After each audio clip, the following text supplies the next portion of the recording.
विचार संवाद सुनने वाले सभी साथियों को अलका भार्गव का भाव भरा अभिवादन। साथियों, हजारों ऐब हैं मुझ में, न कोई हुनर बेशक। हजारों ऐब हैं मुझ में, न कोई हुनर बेशक। मेरी खामी को तू खूबी में तब्दील कर देना। मेरी खामी को तू खूबी में तब्दील कर देना। मेरी हस्ती है एक खारे समंदर सी मेरे दाता। मेरी हस्ती है एक खारे समंदर सी मेरे दाता। अपनी रहमतों से इसे मीठी झील कर देना।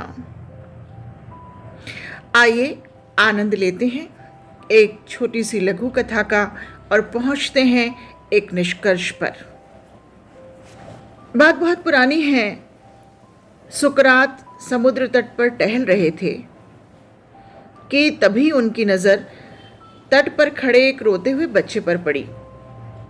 वो उसके पास गए और प्यार से बच्चे के सिर पर हाथ फेरकर पूछा, तुम क्यों रो रहे हो बेटा?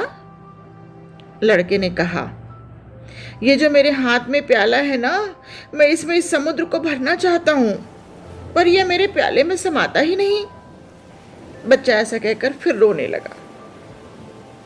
बच्चे की बात सुनकर सुकरात विस्माद में चले गए और स्वयं रोने लगे।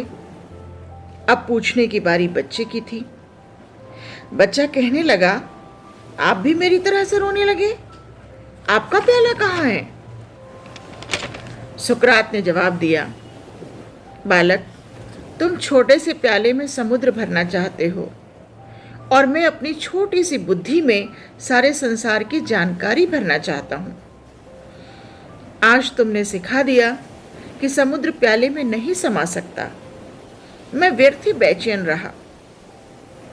यह सुनकर बच्चे ने प्याले को दूर समुद्र में फेंक दिया और बोला, सागर, अगर तू मेरे प्याले में नहीं समा सकता तो मेरा प्याला तो तुझ में समा सकता है ना। इतना सुनना था कि सुकरात बच्चे के पैरों में गिर पड़े और बोले, बहुत कीमती सूत्र हाथ लगा है।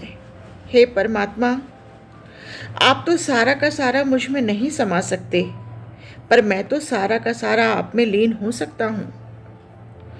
ईश्वर की खोज में भटकते सुकरात को ज्ञान देना था तो भगवान उस बालक में समा गए।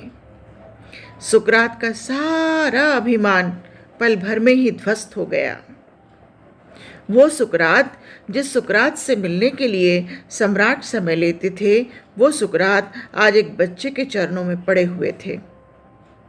तो मित्रों, ईश्वर जब आपको अपनी शरण में लेते हैं तब आपके अंदर का मैं सबसे पहले मिट जाता है।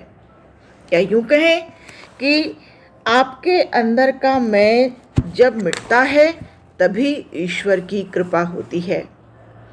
तो साथियों, आइए इस मैं को अपने अंदर से ख़त्म करें ताकि हम ईश्वर के नज़दीक पहुंच सकें। बताइएगा आज का विचार आपको कैसा लगा। तब तक के लिए मुझे आज्ञा दीजिए। नमस्कार। शुभ जीवन मित्रों, अपना बहुत ध्यान रखें।